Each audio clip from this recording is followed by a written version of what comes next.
As a born and raised Midwesterner and recent new resident of a small town in Illinois, Fargo is 10 times more enjoyable and funny than it already would have been for me, but I haven't loved a movie I'll first watched like this since 4 years ago with Once Upon a Time in Hollywood. Yes, I know it's a Dakota, Minnesota, Canadian accent, but I've met a lot of people who sound very similar, alright? As you move south from the northern border but stay in the middle, the accent is on the same family tree, it's just less strong and more country. Oh, jeez. Oh, you betcha, yeah. Jeez. And I say all this to say it made this film so much more relatable and familiar for me, so my opinion does come with a strong bias. But honestly, I think Fargo is just that good.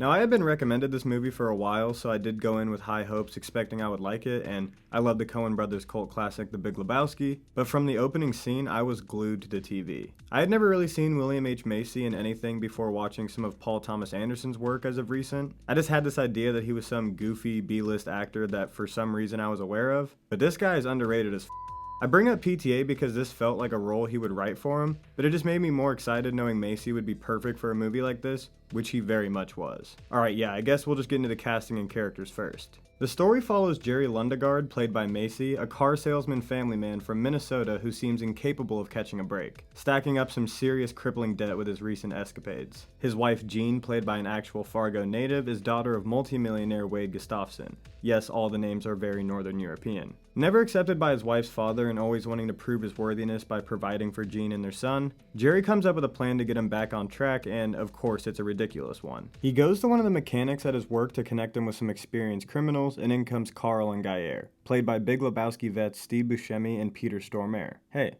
that kind of rhymed. Steve Buscemi can definitely be typecasted as either an unorthodox criminal or just as a goofy character, but this is not only his best role that I've seen from him, it is the perfect combination of both those tropes that he normally excels at. He sells that he is this deranged character that you should take as a threat while also breaking the tension at perfect moments with very funny lines. See, if it was too goofy, it'd be like one of the Home Alone intruders, and if he wasn't actually good at acting, he'd be corny like a James Franco from Spring Breakers, if that makes sense. Jerry wants Carl and Gayer to kidnap his wife Jean, ask her rich dad Wade for a ransom of $80,000, and then after they make the trade, they will split the money 50-50. Jerry also provides them with a car he stole from his work that they can keep afterwards. Jerry knows how rich his father-in-law is and that he would cough up any money for his daughter, so he plans to tell him that the ransom is actually $1 million, making this his potential big break. I don't want to spoil this portion of the movie because there are so many unexpected funny moments and also dark moments, but next we meet the main cop put on the case, played by Coen brother regular Frances McDormand, star of the show Marge Gunderson. I honestly think she might be my favorite part of the movie. Her accent, her dry humor, and just the way she pieces the clues together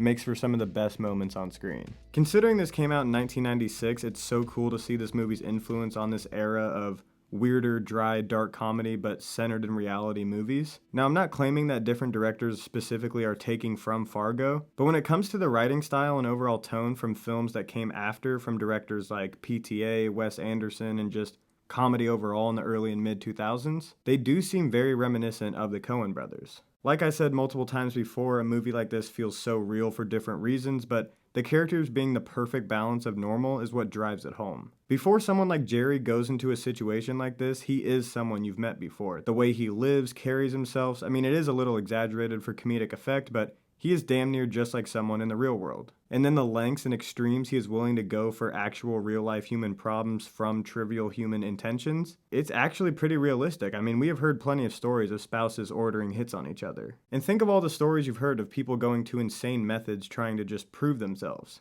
This isn't one of those movies you need to look too deep into, even though plenty of people already have, because in reality, it is just real life. No, it's not based on a true story like the opening title screen reads. The Coen brothers just did that to make it feel more real. But honestly, they don't even need that fake disclaimer to give off that emotion. The reason Jerry's character is so effective is because you feel for him and could understand why he would do the things he does, even though he isn't a character you should root for. Just like a lot of times in life, you don't agree with how people dig themselves out of holes that they dug, but you know what it feels like and you just want to see the problem get resolved so you and them can stop feeling this anxiety. But man, everyone and everything is likable in this movie. Marge is the only cop I wouldn't be terrified of. The comedy and realness from Carl and Gayer honestly makes you not, you don't root against them even though they're the main villains, but really they're just on another level of the same problem that Jerry has. They need some money. And again, mean, Jerry. As annoying as he probably would be to have as a son-in-law, he's a very likable character in my opinion. But I think that's the thing that sets Fargo apart and why it stood out to me so strongly after first watch. Each of the storylines are equally as interesting and entertaining, there's no moments wasted on screen, and the pacing is absolutely perfect. So the reason I originally thought of Once Upon a Time in Hollywood was that was the last time I was watching a movie and didn't want it to end at all. Like I paused it and was pissed off when I saw there was an hour left because I wish there was like 3 more. And then that same thing happened with Fargo for the first time in 4 years. When each storyline is so good it feels like it could be its own movie and you match that with really good pacing, time kind of just stops as you're trying to soak up as much of each story. And when they all meet up for a perfect, spectacular ending, now you want just a whole movie of that.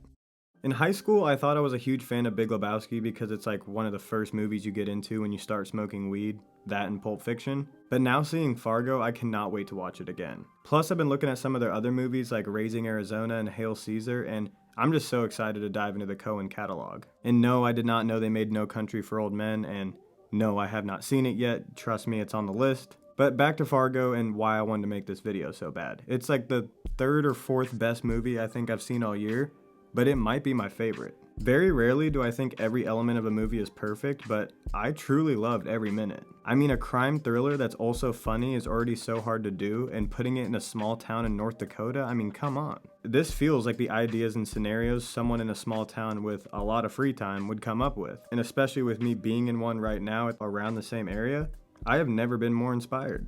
Fargo is an easy 5 out of 5 on the letterbox, but as of right now it's sitting at, I'm gonna give it number 2 on movies I've seen this year so far. Next movie review will be coming out soon, so if you like this one, make sure to check out the rest of the series, Finally Watching Movies, where we finally watch movies that I should have seen a long time ago. Please go watch Fargo if you haven't already and let me know what you think in the comments. If you have seen it, just go let me know. And yeah,